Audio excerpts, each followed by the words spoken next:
골로새서 3장 1절 말씀 다 같이 한 목소리로 받들어 읽도록 하겠습니다. 그러므로 너희가 그리스도와 함께 다시 살리심을 받았으면 위의 것을 찾으라.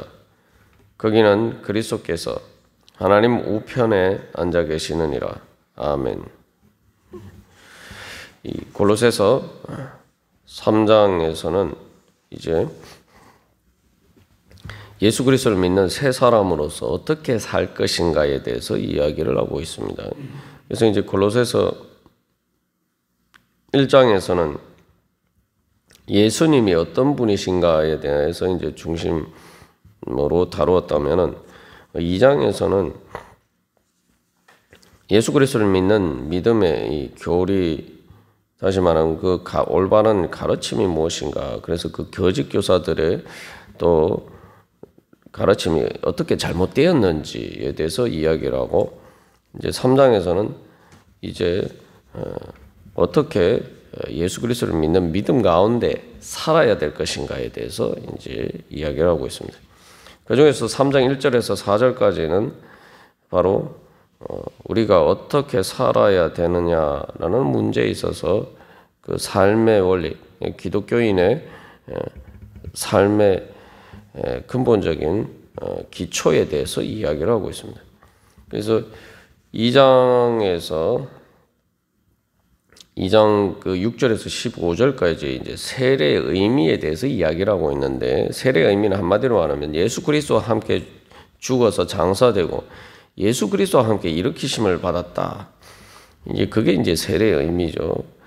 그래서 2장에서 그 후반부에서는 바로 예수 그리스도와 함께 죽고 장사된 것에 대한 의미. 그래서 그 중에서 이제 어떻게 그 거짓 교사들의 가르침과 그 예전의 잘못된 세계관을 버리고 이제는 그리스도와 함께 다시 살리심을 받았으면, 그래서 이제 세례의 의미가 예수 그리스도와 함께 죽으심과 또 예수 그리스도와 함께 다시 부활하는 것이라면, 이제 예수 그리스도와 함께 부활했다는 의미에 대해서 이야기를 하고 있는 거죠. 그래서 골로새서 2장에서는 어떤 도덕적인 여러 가지 과거의 그러한 죄 문제보다 이제 거짓 교사들의 가르침과 관련된 문제들에 대해서 이야기를 하고 있는데, 이것은 조금 죄 문제보다 조금 더 범위를 넓혀서 바로 우리가 삶을 살아가는 어떤 세계관, 가치관에 대해서 이야기를 하고 있는 거예요. 그래서 옛날에 생각하던 그 세계관, 옛날에 살아가던 그 세계에서 벗어나서 이제는 새로운 세상에서 살아라는 거죠. 옛날의 세계라는 것이 이제 우리가 오늘날 한국적인 배경에서 적용해서 또한 비추어서 생각해 보면은, 예를 들면 이제 예수를 믿기 전에는 뭐 미신을 따라서 뭐 이런 날에는 이사를 하면 안 되고, 또 여러 가지 그 미신적인 그 사주팔자나 역학에 따라서 이제 그런 식의 어떤 식으로 생각하고, 또 제사를 지내고 그런 여러 가지 우리가 이제 예수를 믿기 전에 그런 세계관들이죠. 그래서 우리가 똑같은 세상에 살지만 중요한 건 내 세계관이 어떠냐에 따라서 내가 다 전혀 다른 세상을 사는 거죠. 그래서 이 골로새 교인들이 거짓 교사들뿐만 아니라 그때 당시에 사람들이 여러 가지 천사 숭배나 또 하늘의 별들을 섬기는 점성술과 관련돼서, 그래서 세상을 지배하는 것이 바로 그러한 어떤 미신적인 영적인 존재들이나 또 하늘의 별들이 이런 것들이 우리의 운명을 지배한다, 이런 세상 속에서 살았단 말이죠. 그러나 이제 그런 세상은 없다라는 거죠. 예수 세례를 받음으로써 그런 세상에서 이제 말 그대로 이스라엘 백성들이 출애굽 받으시 그런 운명의 노예, 그런 점성술이나 여러 가지 미신이나 잘못된 그러한 것들에서 해방되어서 이제는 예수 그리스도께서 다스리시는 세상에서 살아라는 거죠. 그리스도와 함께 다시 살리심을 받았다. 이제 그래서 우리 영적으로 거듭나서 예수 그리스도께서 다스리는 세상. 그래서 골로새서 1장에서 이야기한 것처럼 바로 예수님께서 모든 만물을 창조하셨고 또 오늘도 온천한 만물을 다스리시고 주관하시는 또한 그 예수 그리스도를 통해 향해서 그 구원을 향해서 모든 피조물들이 그 섭리의 역사 속에서 흘러가는 그 예수 그리스도를 창조의 목적으로 삼고 나아가는 그러한 세상, 바로 그러한 세상 속에서 이제 살아야 된다 이야기를 하고 있는 것입니다. 그래서 그런 이제 내가 사는 세상이 어떤 세상이냐, 어떤 힘들이 실제로 이 세상에 작용하고 있느냐, 이제 이런 것에 대한 생각이 바뀌면은 내가 당연히 내 삶이 달라질 수밖에 없죠. 그러니까 우리가 뭐 이것도 쉽게 생각해 보면 예를 들면 북한에서 똑같은 사람이 북한에서 사는 것과 이 대한민국에서 사는 것은 전혀 다른 삶이 되는 거죠. 북한에서 살면은 북한의 법에 따라야 되고 거기서 살아남기 위해서 행동해야 되는 행동 양식들이 있단 말이죠. 그러나 대한민국에서 살면은 북한의 법을 따를 필요가 없어요. 그런 세상은 더 이상 내가 사는 세상에는 존재하지 않는 거예요. 나는 그 세상을 생각할 필요도 없고 그 세상에 그러한 여러 가지 행동 양식을 따라서 살 필요가 없어요. 대한민국에서는 그 자유에 따라서 또 대한민국의 법에 따라서 그렇게 내가 살면 되는 거죠. 그래서 어떻게 보면 골로새서는 우리가 보통 생각하는 이 좁은 의미에서 윤리적인 도덕적인 것을 넘어서 이제 영적인 그러한 삶의 틀을 보여주고 있습니다. 물론 골로새서 3장에서는 그 구체 여러 가지 그 죄에 대해서 잠깐 언급하기도 합니다만 이제 그것보다 더 그 모든 것들을 사실은 이제 결정하는 원인이 되는, 그래서 죄의 뿌리가 되는 바로 세계관에 대해서 이제 이야기를 하고 있는 거죠. 그래서 우리로 하여금 하나님을 따르지 못하게 하는, 예수 그리스도를 따르지 못하게 하는 그러한 우리의 정신을 지배하는 바로 세계관. 그래서 그게 영적이라고 할 때 사실은 이제 그런 것을 의미하는 거죠. 그래서 그런 세계관에서 우리의 정신이 지배당하고 그것을 그 틀에 따라서 우리가 생각하고 판단하고 행동하게 되는데 그것을 이제 예수 그리스도 안에서 이제 바뀌어져야 된다. 이제 바뀐 세계에 따라서 세계관에 따라서 살아라는 것입니다. 그래서 앞에서 이제 세례의 의미에 대해서 2장 6절에서 15절까지 이야기했다고 합니다만 그것은 과거에 대해서 이제 특별히 예수 그리스도와 함께 일으키심을 받았다라고 이야기하지만 주로 이제 그 죄와 사망의 권세 그런 그 과거에 대해서 벗어난 것에 대해서 이제 주로 얘기를 하고 있죠. 그래서 그럼 예수 그리스도와 함께 일으키심을 받았으면은 다시 살리심을 받았으면은 어떻게 해야 되느냐에 대해서는 이제 3장 이후에서 이제 3장에서 자세하게 이제 이야기를 하고 있는 것입니다. 그래서 우리가 늘 이제 신앙생활을 하면서 말씀을 계속 보고 또 내가 그것 따라 순종하는 가운데 이제 가장 중요한 것은 이 내 세계관 자체가 이제 바뀌어야 됩니다.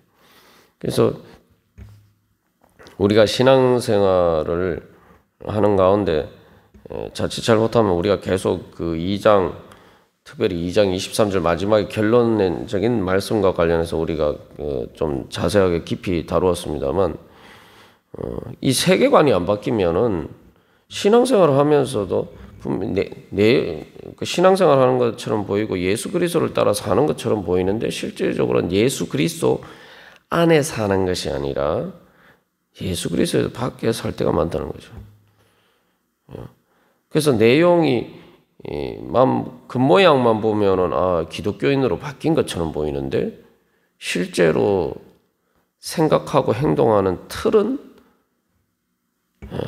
기독교인이 아니라 역시 여전히 이방인처럼 예수님을 모르는 사람처럼 그렇게 살아갈 수가 있다는 거죠. 그게 이제 바로 육적인 신앙생활이라고 우리가 이제 다루었습니다. 그래서 신앙생활이 어떻게 뭐 육적일 수 있느냐라고 했는데 그게 이제 안에 내용은 그래서 내용이라고 하는데 어떤 정확하게 이야기하면 말하고 내가 겉모양은 기독교적인 것처럼 보이는데 그 틀은 전혀 신앙적이지 않은 육신에 속한 것이 될 수가 있다는 거죠. 거짓 교사들의 문제가 그런 것인데 그래서 이 골로새서 3장 1절에서 4절까지 위의 것을 찾으라라고 이야기하는 것은 쉽게 말하면 그 틀이 바꿔야져야 된다는 거죠. 틀이. 그래서 우리가 성경 말씀을 보면서도 그냥 성경 말씀을 보는 이유도 그거죠. 성경 말씀을 보는 것을 통해서 내 이 틀이 바뀌어져야 돼요. 정말 그래서 내가 사는 세상이 정말 예수님이 다스리는 세상에 산다. 앞에서 뭐 북한과 대한민국의 경우를 대비해서 이렇게 이야기한 것처럼 내가 정말 예수님이 다스리는 세상에서 산다고 생각하느냐? 아니면은 세상 사람들이 생각하는 그러한 힘에 의해서 세상이 움직여진다고 생각하느냐? 이게 그래서 말이나 모양이 아니라 실제로 내가 어떤 것을 따라서 살았냐. 우리가 이것을 이제 분별해야 됩니다. 그래서 신앙의 성장이라는 것은 성경 말씀을 보고 우리가 기도하는 가운데 자꾸 이런 깨달음이 있어야 돼요. 바울이 이제 원래 사울이었다가 바울로 변했죠. 어떻게 보면은 겉모양만 보면은 바울도 원래 이렇게 정말 열심히 하나님을 믿는 사람이었어요. 그래서 앞에 이제 거짓 교사들에 대한 이야기를 했습니다만, 거짓 교사들이 이제 단순히 기독교 신앙을 유대교 신앙과 원래 유대교적인 율법주의와 또한 이방 세계의 여러 가지 종교적인 그러한 관습들을 이렇게 혼합시켜서 얘기를 하는 것인데, 이제 사도 바울은 이제 그 거짓 교사들이 이야기한 것들 중에 그 유대교적인 그러한 측면들을 가지고 이제 그것을 따라 살았죠. 그러나 다메섹 도상에서 예수님을 만났을 때에 여기서 중요한 건 이제 자기가 보지 못하던 예수님의 빛을 받고 그리고 자기 눈에서 비늘이 벗겨졌어. 이 세상이 이제 달라진 거지. 그것처럼 우리가 이제 신앙생활할 때 이제 처음에 이 세례를 받았을 때 뿐만 아니라 계속 우리가 신앙생활 하는 가운데 그렇게 예수 그리스도의 빛을 성령의 조명을 통해서 우리가 받고 그래서 내가 지금까지 내가 예수님을 믿고 산다고 하면서도 내가 이런 부분에 있어서 내가 전혀 신앙적이지 아니었구나. 내가 육신에 속한 생각을 하고 살았구나. 이런 깨달음이 있어요. 그래서 눈에 비늘이 벗겨지듯이 이게 그런 새로운 세상에 대한 깨달음이 자꾸 이제 생겨야 되는 거죠. 그래야 이제 내 삶이 변화가 되고 그래서 그게 단순히 말만 신앙인 것이 아니라 실제로 이제 본질적으로 알맹이가 신앙인인 그러한 삶으로 이제 바뀌어져 가게 되는 것입니다. 그래서 사도 바울도 이제 3장 1절에서 위의 것을 찾으라 라고 이야기하고 있죠. 그래서 이것도 보면 그리스도와 함께 다시 살리심을 받았으면 위의 것을 찾으라 그러는데 찾으라는 말이 현재의 명령이잖아요. 그러니까 이거 계속 찾아야 되는 거예요. 찾는다는 것은 무슨 의미입니까? 발견하는 거예요. 찾아서 발견해야 되는 거예요. 그전에는 내가 몰랐는데 새롭게 계속 이게 발견하는 거예요. 그런 식으로 계속 이렇게 내가 이 세상에 살면서도 하나님이 다스리시는 예수 그리스도께서 다스리는 세상을 새롭게 계속 발견해야 돼요. 어제도 우리가 이 요셉의 경우를 통해서 살펴보았는데 마지막에 그 요셉이 감옥에 갇혀 있을 때에도 재수로 있는 오히려 이제 인생 세상적인 관점에서 보면은 더욱더 이렇게 전락한 그러한 과정에서 오히려 하나님께서 인자하심을 더하셨다. 그래서 이 요셉은 바로 예전에는 자기가 아버지의 사랑을 받고 쉽게 말하면 형들 위에 우쭐하는 그런 자리에서 하나님의 축복을 생각했다면은 이제는 자기가 정말 인생의 가장 사람들 중에서 가장 밑바닥의 자리까지 내려갔는데 그 자리에 또 하나님께서 계시다라는 것을 알고 그래서 그의 삶의 지평이 그렇게 넓어졌죠. 그렇게 되니까 어떻게 됩니까? 요셉의 삶이 어떻게 변하죠? 바로 자기의 형들도 보듬어 안을 수 있는 바로 하나님 아버지의 마음과 같은 그런 마음으로 넓어지고 그 삶이 말 그대로 그런 형들도 용서하고 이 골로새서 1장에서 그 모든 창조의 목적이 만물이 하나님과 예수님과 화목하게 되는 것이다 라고 하는데 그 화해라는 말이죠. 말 그대로 그 구원의 목적을 화해하는 원수 같던 자기의 형들과 화해하게 만드는 진정으로 참으로 화해하게 만드는 그러한 자리까지 나아갈 수가 있었던 거죠. 그래서 근데 오늘 지금 사도 바울도 감옥에 있어요. 그래서 감옥에서 보면은 로마 제국이 세상을 다스린 것 같고 하나님은 안 계신 것처럼 보이지만 사도 바울은 그곳에서 이야기합니다. 너희들은 위의 것을 찾으라. 그리스도께서 하나님 우편에 앉아 계신다. 이게 뭡니까? 로마 제국이 세상을 다스리는 것이 아니라 예수 그리스도께서 그 권세로 오늘도 세상을 다스리고 계신다. 사도 바울은 감옥에 있지만 바로 예수 그리스도께서 다스리시는 세상에 살고 있는 거예요. 로마 황제가 다스리는 세상이 아니라.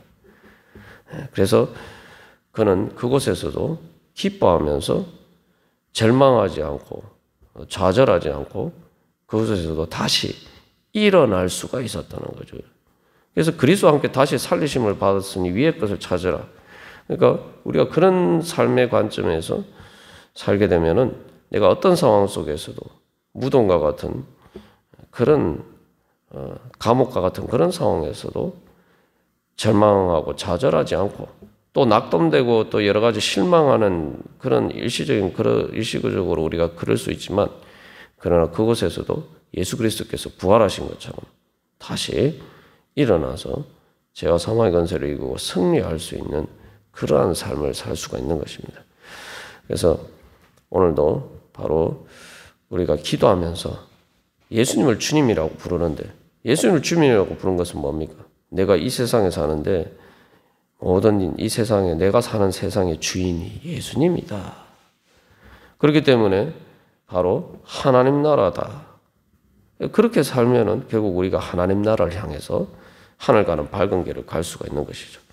우리가 기도 자리 가운데 그렇게 우리가 예수님 앞에 나아가고 또 오늘도 그렇게 살아가는 그러한 삶이 되시기를 간절히 소망합니다. 다 같이 기도드리시겠습니다.